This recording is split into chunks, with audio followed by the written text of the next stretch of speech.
Assalamu alaikum student mathematics 4024. Welcome to Maths Guru. Student, one more question on symmetrical properties.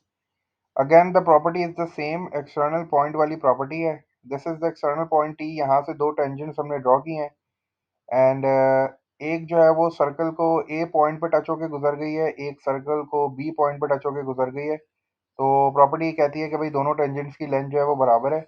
और इस question में जो है ना, हमें we have to find the length of the tangent. ठीक है, कैलकुलेट एटी बोल रहा है.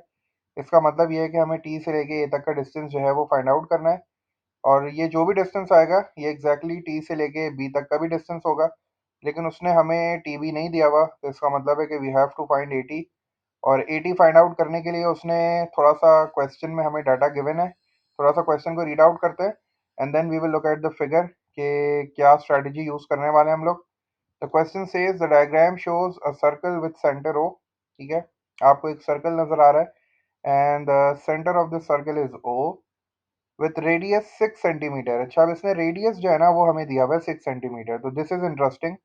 उसने रेडियस हमें यहाँ गिवन दिया है और that is equal to 6 centimetre. तो इसको मैं अंडरलाइन कर लेता हूँ क्योंकि रेडियस डेफिनेटली मैं यूज करने वाला हूँ यहाँ.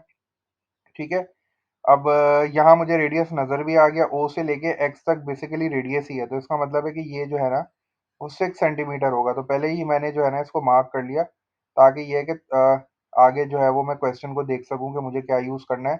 इसका मतलब ये हो गया कि ओ से लेके एक्स तक जो है वो 6 सेंटीमीटर है और एक्स से टी तक जो है वो 4 सेंटीमीटर है.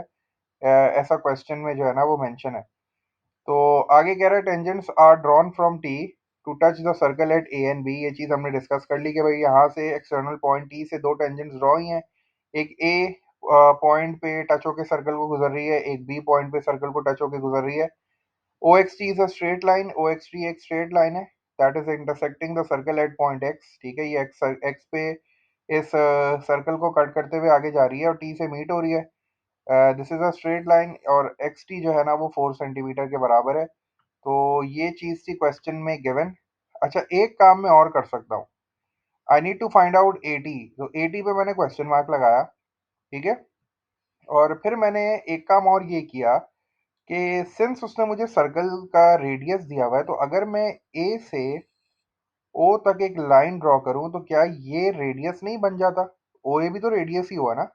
और ओ ए भी 6 सेंटीमीटर के बराबर होगा क्योंकि उसने बोला है कि भाई इस सर्कल का जो रेडियस है वो 6 है. तो इसका मतलब ये हो गया कि ये है रेडियस और वो है टेंजेंट. तो radius and tangent always meet at 90 degrees. का मतलब ये हुआ कि मैंने सक्सेसफुली एक राइट एंगल ट्राइंगल बना लिया है. और ये राइट एंगल ट्राइंगल जैसा बना हुआ है मैं उसी तरह इसको निकाल के बाहर बना रहा हूँ. मैं इसको लेबल करता हूँ और फिर देखता हूँ कि क्या मैं पाइथागोरस थ्योरम यूज कर सकता हूँ in order to find out the length of A T. तो मैंने ये राइट एंगल ट्राइंगल यहाँ बना लिया. ठीक है, ये मेरा 90 डिग्री है और ये 6 सेंटीमीटर है क्योंकि ये रेडियस है. इसको मैंने ओ बोल दिया. This is a.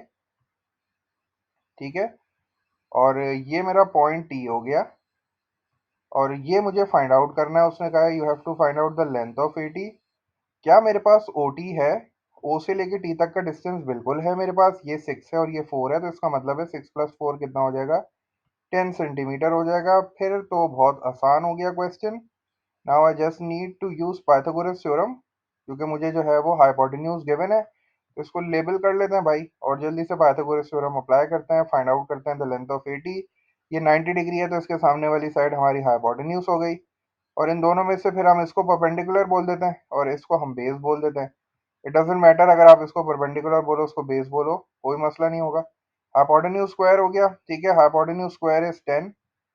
तो हाइपोटेन्यूज की जगह मैंने डायरेक्ट 10 लिख लिया. 10 स्क्वायर हो गया. ठीक है, अगर किसी बच्चे को याद नहीं आ रहा पाइथागोरस थ्योरम तो वो बड़ा आसान सा है. Hypotenuse square is equals to base square plus perpendicular square.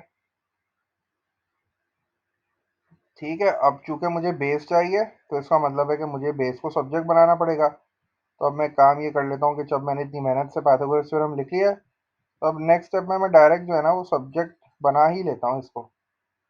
तो अब मैं अगर बी को सब्जेक्ट बना लेता हूँ तो मेरे पास क्या फॉर्मूला हो जाएगा?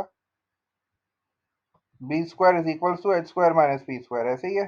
ठीक है, बस तो फिर डायरेक्ट यही काम करते हैं, डायरेक्ट से बी स्क्वायर लिख लेते हैं इधर.